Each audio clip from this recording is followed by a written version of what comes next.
Thank you.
What's going on there, friends? My name is M2Tutorials and welcome back to Super Mario Galaxy, and this is the Super Mario 3D All-Stars version on the Nintendo Switch.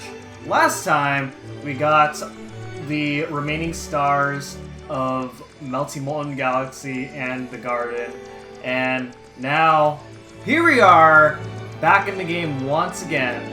You're actually going to notice something a little bit different. I'm actually Luigi! It's funny, in the early days when the game came out, and there are these videos that show that you can play as Luigi, it's just funny how, like, comments, like, blew up, and they're like, what? You can do this? This is impossible. But yes, at this point now, it's not too much of a surprise, because many people know how to play as Luigi, but in case you somehow don't, Luigi is unlockable as a playable character when you beat the game with 120 stars as Mario, and then you have to complete the entire game with 120 stars as Luigi, and then an extra level is unlocked for us. So in order to get the 121st star, this is what you have to do. So essentially you're playing through this game twice in order to access the final level twice, because as part of true 100%, we do have to complete this level twice with both characters. So it's a little bit tedious, unfortunately. But yeah. On top of that, as Luigi, if you talk to Milto and you get the letter from Prince Peach, you get 20 lives. So with Luigi, they really give you the upper hand here. I think this game really did favor Luigi. Like, whoever the devs of Mario Galaxy really favored Luigi quite a bit, and they really like Luigi. And in fact, Luigi's busted in this game. Luigi runs faster than Mario. He doesn't jump as far as Mario. He takes longer to accelerate. He slips more, so he's a little bit harder to control, and he also jumps higher. So as a result, a lot of tricks in this game. Well, there's some tricks in this game where, because of Luigi's mechanics, they are either easier to do than Mario, or are only possible as Luigi. So you'll just have to mess around with the game a bit to figure that out. But so overall, I believe in my opinion, Luigi's just more fun to use in this game, as long as you can adapt to his controls. Also, take a look at this. There's a second Luigi here. Yeah, I know, it's not Luigi saving Mario, like the other way around. I was hoping that way the first time I ever played this game, but that's not the case. Instead, this Luigi here is darker and taller than us. So, yeah. Anyway, enough talking about things here. It is time to move on to the very last star in the game here, which is located right over here. Do you want to go to the Grand Finale Galaxy? Sure thing. here we go. The Grand Finale Galaxy it is. So go ahead and launch our way inside. And here we go. The Star Festival. Alright. And ladies and gentlemen, if this is very familiar to you, then, well, that's right. Guess what? This is the very first area in the game that we started out in. And they conclude this off with the Purple Coin mission. And, well, this mission is, you know, it's very straightforward.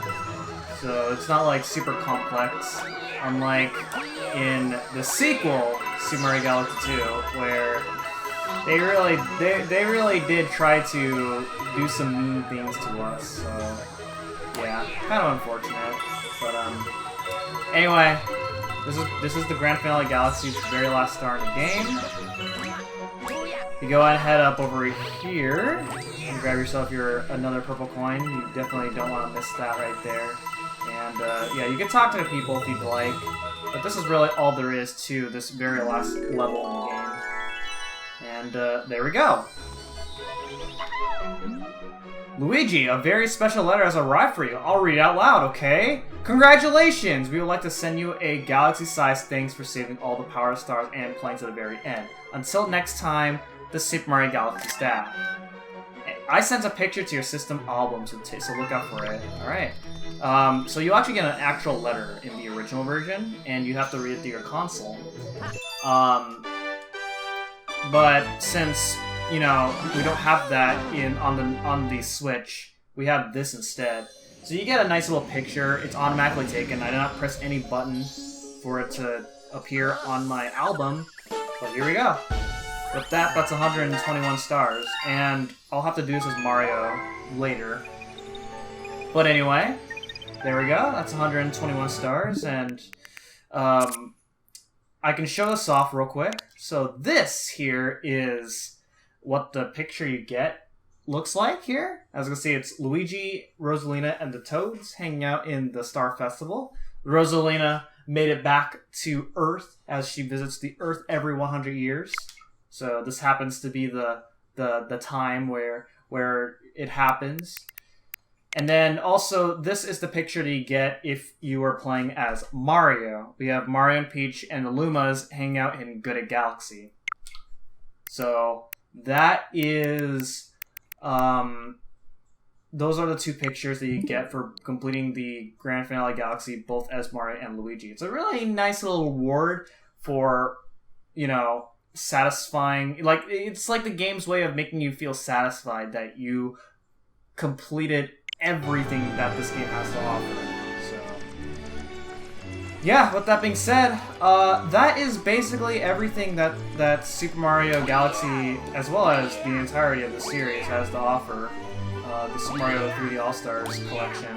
I'm really happy with this how this particular project turned out.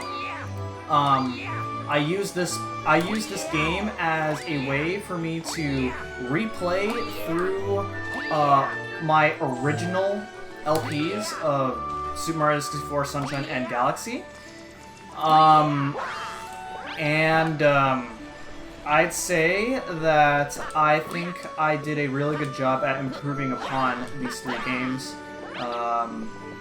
quality-wise, as well as gameplay-wise.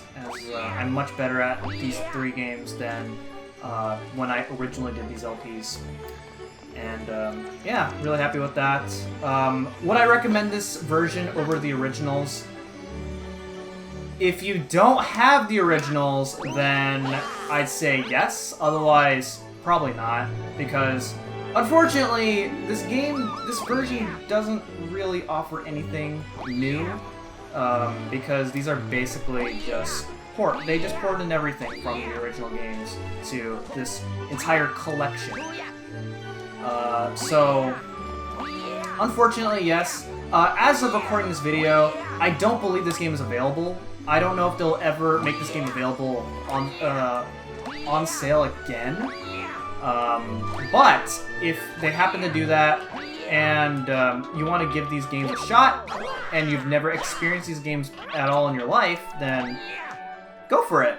So as a result, with that being said, I give the Super Mario 3D All-Stars, as a game itself, a 6 out of 10. I don't personally hate it though, but I definitely don't prefer this version. My main conflict with this version of these games is the controls. I do not like the controls for any of these 3 games. I've played through all 3 games here to adapt to the controls so that I wouldn't make myself look like a fool when I'm in preparation of recording these games, but I do not prefer how these games play compared to the originals.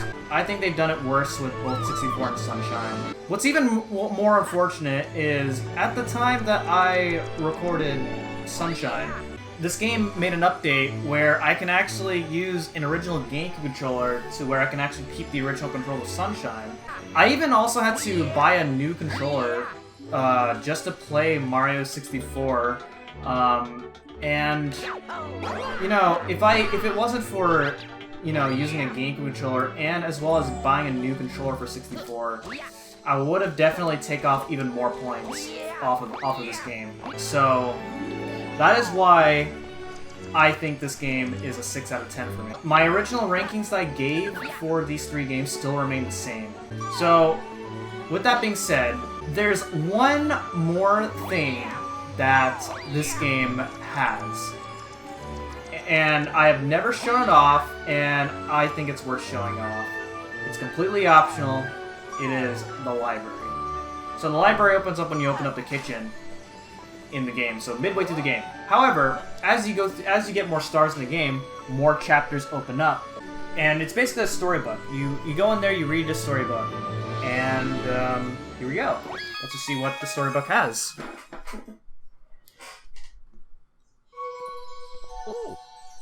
Ooh. Let us begin. Okay. Let us begin.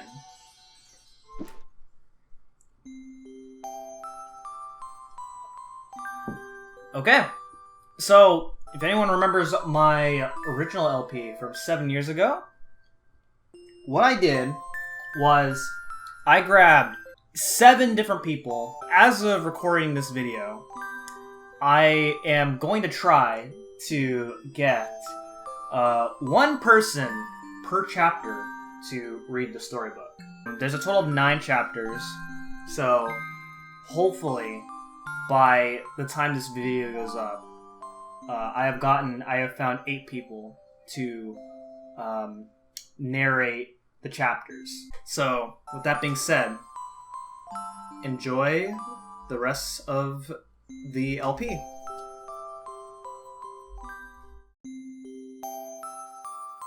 Chapter 1. The Celestial Duo. Our story begins a very, very long time ago with a young girl. One day, this girl spotted a rusted spaceship holding a small star child. "What's your name? Are you lost?" the girl asked the star child. "I'm Luma, and I'm waiting for Mama. She's coming for me on a comet," said the star child, who had been waiting day and night. "Don't worry, I'll wait with you," the little girl promised Luma. At nightfall, the little girl borrowed her father's telescope and peered into the sky. She looked and looked, but she saw nothing. Hours turned to days and then years, but still the sky revealed nothing. Finally, the little girl sighed and said to Luma, "If we stay here looking for much longer, I'll be an old lady soon." But then she had an idea. "Why don't we go out there and find your mother ourselves?" The girl and Luma fixed up the rusty spaceship, and then the two set sail into the starry sky. And this is how the search for the Celestial Mother began.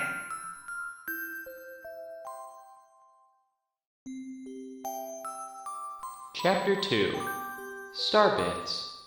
Days passed with no sight of the comet, or even a single planet.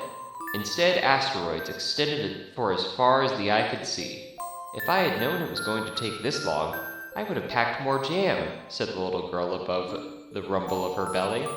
Before they left, she had packed all the essentials: telescope, butterfly net, stuffed bunny, bread, milk, jam, and apricot-flavored tea.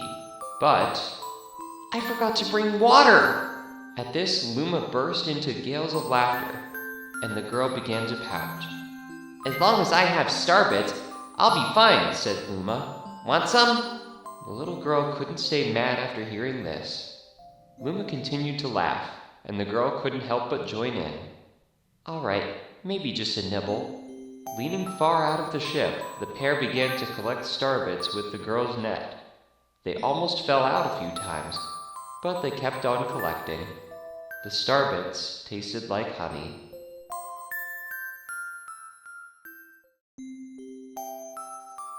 Chapter 3 The Comet. A beam of light pierced through the ship's window. Thinking that it was the morning sun, the girl peered through the window, only to find that a turquoise blue comet shimmering at her. The little girl shook the sleeping Luma awake and shouted excitedly, "We have to get to that comet." The pair descended on the comet, and they found that it was made of ice. They looked high and low, but Luma's mother was nowhere to be found. Exhausted, the little girl sat down with a flop, utterly unable to take another step. "Look!" Peering down at the icy ground where Luma was pointing, the girl suddenly noticed clusters of starbits encased in the ice. "Pretty good, huh? Finding starbits is my specialty," said Luma, beaming. "There's ice here, but it's so warm. I'll bet there's water here too." The two decided to stay on the comet for a while. Riding the turquoise comet, the pair continued their search for Luma's mother.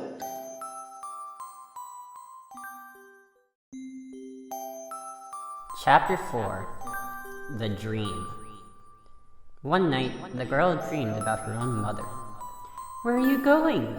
she asked her mother's retreating back. Without turning, her mother replied, "Don't fret, dearest. I'm not going anywhere. I'm always watching over you, like the sun in the day and the moon in the night." A wave of sadness washed over the girl. "What about when it rains, and I can't see the sun or moon?" Her mother thought for a moment, before responding, "I will turn into a star in the clouds, and wait for your tears to dry." When she awoke, the girl's face was damp with tears. "You have starbits in your eyes," said Luma to the girl. Wiping her face, the girl replied, "These are tears, not starbits. I'm crying because I'll never see my mother ever again." At this, Luma began to cry too. "Mama! Oh, Mama! Wah!" The pair traveled through the starry skies. Though they encountered many other comets, not one of them held Luma's mother. Luma was despondent. Now, Luma. The rain clouds won't go away if you keep crying," the girl said, giving Luma a squeeze. "I'll give you a present if you stop." The girl closed her eyes and said gently, "I'll take care of you." With these words, she felt a small spark in her heart.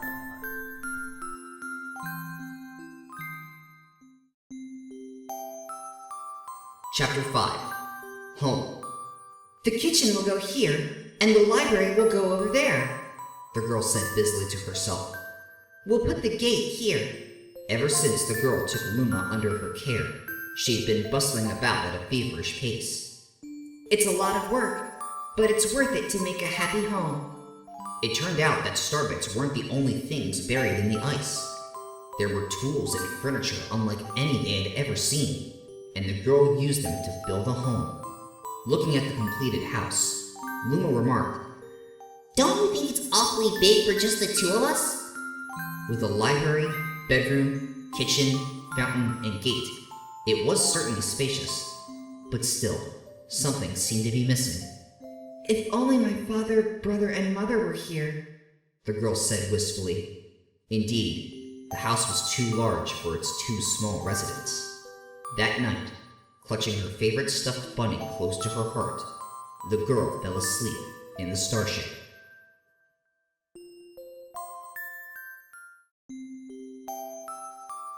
Chapter 6 Friends. Then one day, while the girl sat sipping tea, a tiny apricot-colored planet appeared on the horizon. From the planet, another Luma of the same color emerged. "Do you two know each other?" the girl asked the two Lumas gleefully. Despite the girl's excitement, they seemed uneasy. The two Lumas neither drew closer nor backed away from each other. Instead, they just stared. Then one Luma broke the silence. My mama! At once, the apricot Luma parroted back, My mama! My mama! My mama! My mama! The two Lumas began to dance around the girl frantically, and neither showed any sign of stopping.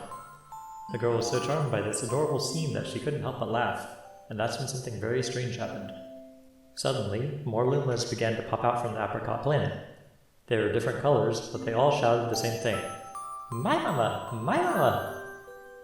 The sight of all the shouting Lumas only made the girl laugh harder. What am I going to do with all these children? The Lumas just stared blankly as she doubled over laughing. I guess we'll have to name each and every one of you. Tomorrow, once she had finished naming them all, she would begin moving all the Lumas into the new house.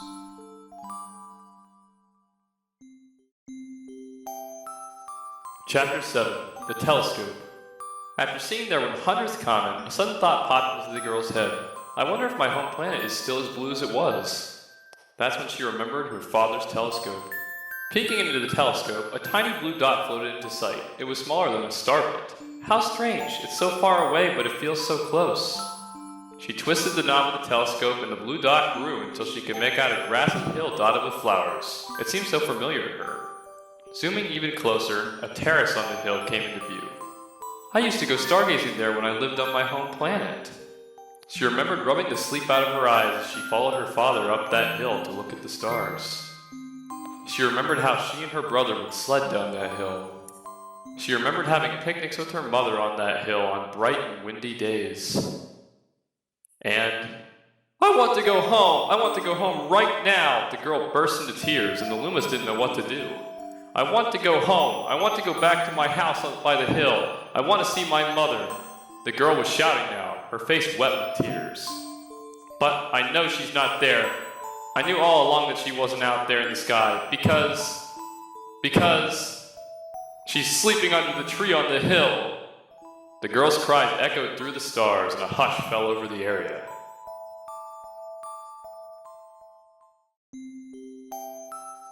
Chapter 8. The Wish. Though usually quite cheery, one day the girl became sad again. Luma drew close and tried to comfort her. Mama, you still have me. And don't be sad about your mama, because she's a part of you. That means she'll always be close by. It's like me. I love starbits because they remind me of my mama. No, the girl said, unable to stop the tears. A lonely look flickered across Luma's face, but it was soon replaced by a wide grin. I have an idea! I will transform into a comet, a soaring comet that can carry you all on this journey. With that, Luma, trailing bands of white, soared high into the sky and just as quickly started to plummet back down. Kaboom! Kablam! The ground shook, and a bright light poured out of the crater that the Luma had created. The bands of light twisted together to form a comet tail. And then Luma emerged, reborn as a comet. The girl could scarcely believe her eyes. But how? She kept asking. Our destiny as Lumas is to transform into different things, said a red Luma who had suddenly appeared. Stars, comets, planets, we can become all of these things. When I grow up, I want to become a star that makes someone special smile, said a green Luma. A blue Luma chimed in. That Luma turned into a real cutie of a comet, didn't he? All the Lumas cried together, saying, No more crying, Mama. Thank you, said the girl in a whisper, and she pulled the Lumas close and hugged them. From that day on, starbits no longer fell from the girl's eyes. The comet set forth for the girl's home planet, its long tail blazing proudly behind it.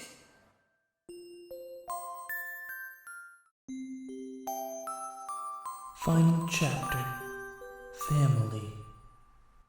With its many lumas and telescopes, the comet was quite a sight to behold. The girl and the lumas were proud to call it home. At a welcoming party for a new luma, the girl gathered everyone in the kitchen and said in a louder voice than usual, Alright, everyone, let's make a cake. A cake sprinkled with star bits. Then it will be a star cake. The Lumas excitedly began to gather the ingredients. As she watched the Lumas scurry about, the girl smiled and thought to herself, "This is my family now, and I will stay with them until they're ready to leave the nest. And when they do leave, I'll see them off with a smile. Because that's what makes a mother happiest." That night, when the girl laid down to sleep, a soft light enveloped her and reminded her of the blue planet she once called home. But it would be nice to return home once every 100 years to nap on my favorite sleeping nook. The comet carrying the Lumas and the girl continues on its journey to this very day. With more family members in tow than can be counted, it's said that the comet visits the girl's home planet once every 100 years, its proud white tail glittering in the sky. The end.